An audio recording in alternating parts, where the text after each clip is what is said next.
Magic Treehouse Book Number 8, Blizzard of the Blue Moon, by Mary Pearl Osborne.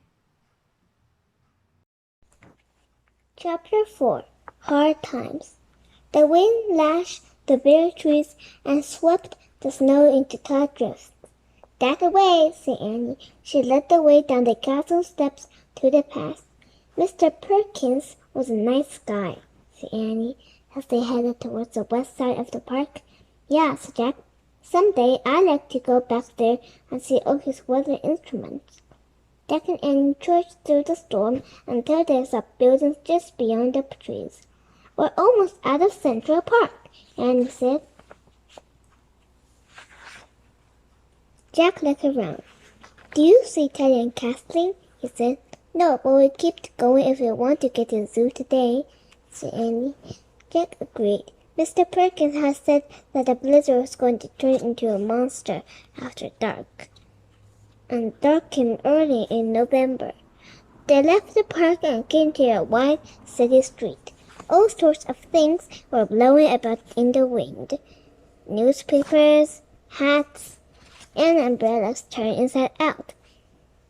Jack and Annie grabbed a lamppost, clung to it, trying to keep from getting blown away too.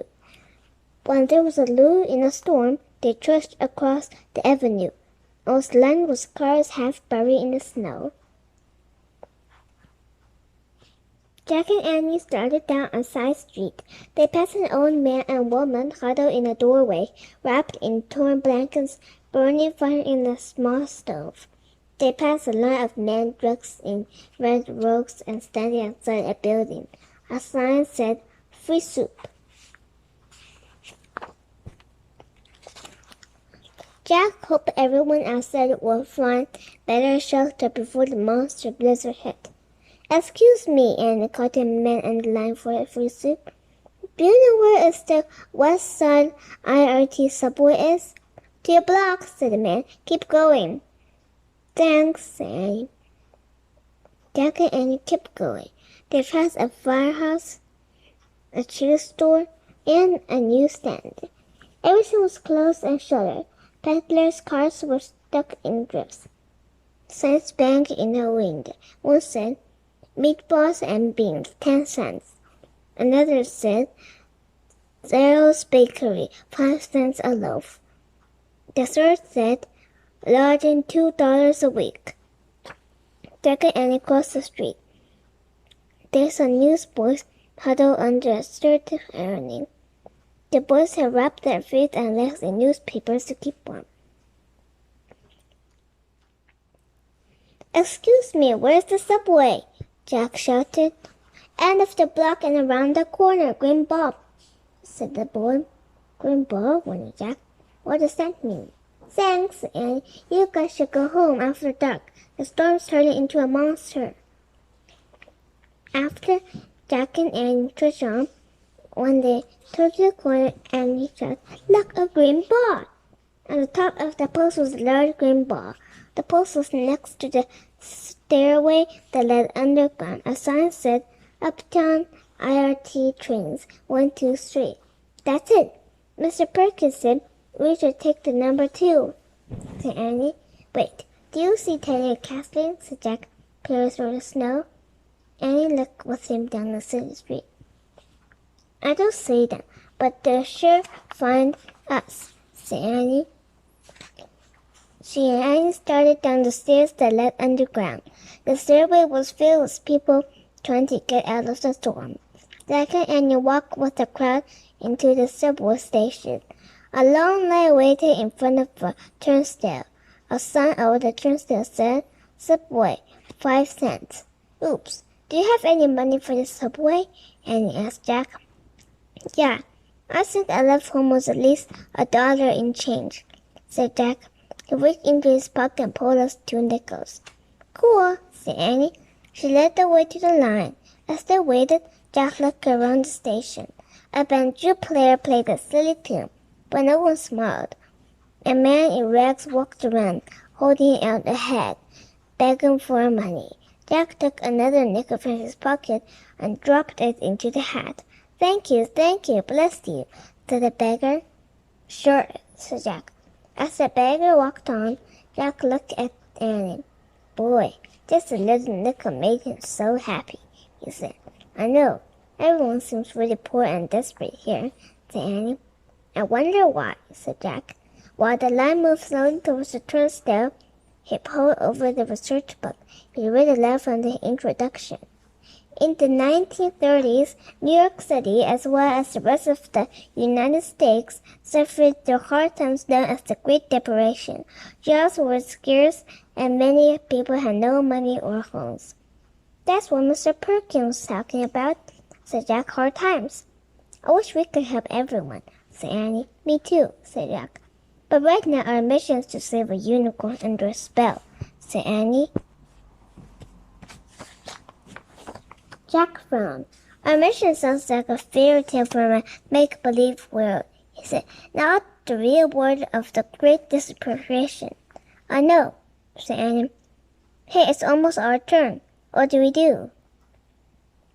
Let's watch the person in front of us, said Jack.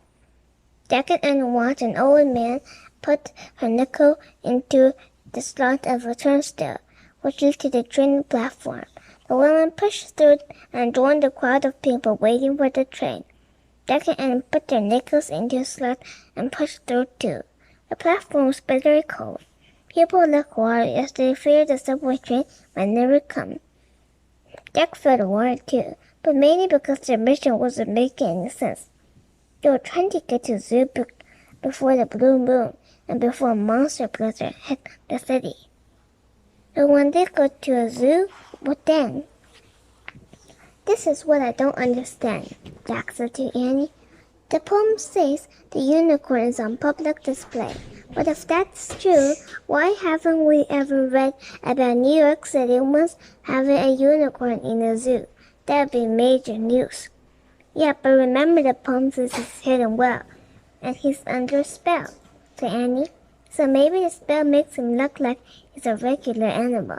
But when we get to the zoo and say his name, he'll come out of the hiding and reveal his true nature, said Jack. Exactly, said Annie. Okay, said Jack, but how will we know what kind of animal to look for? It's still gonna be acclaimed. Lights appeared at the end of the tunnel. Jack and Annie moved with the crowd as they surged forward. The subway train rumbled down the tracks. On the side of the train, Jack saw a big number 2.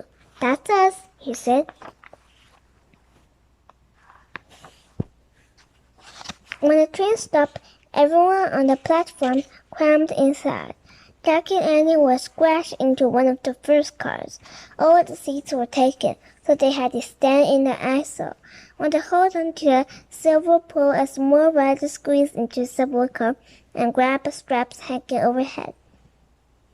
Jack didn't mind the tight squeeze. He was anxious to thaw out from the cold. Look, Jack, cried Anne. She pointed out the window of the subway car.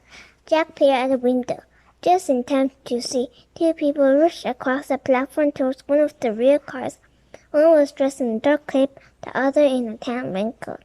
The bell sounded. The subway doors closed and the train started down the tracks. Yay! They're on the train! Exclaimed Annie. Cool, said Jack Greeny. We'll see them when we get off.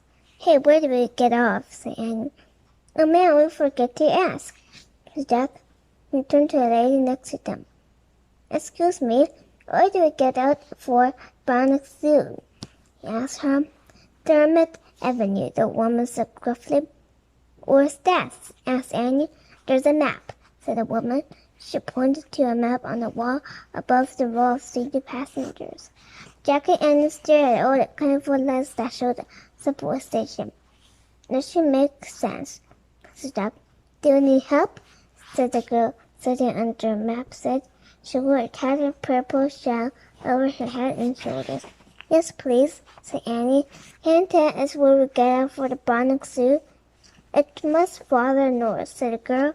I'll let you know when you get to the right stop. Thanks, said Annie. The train bumped and creaked along, stopping every couple of minutes. Jack looked out the window and tried to read the name of each station, but sometimes the platform was too crowded. He was glad that the girl in the shell had promised to help them. Just when Jack was starting to feel warm and a little drowsy, the girl called out, "You stop snacks." "Thanks a lot," said Annie. Peter and Jack squeezed through the crowd towards the doors. When the train stopped and the doors opened, Jack and Annie were particularly pushed over onto the platform with the other people leaving. The subway doors closed and the train moved on.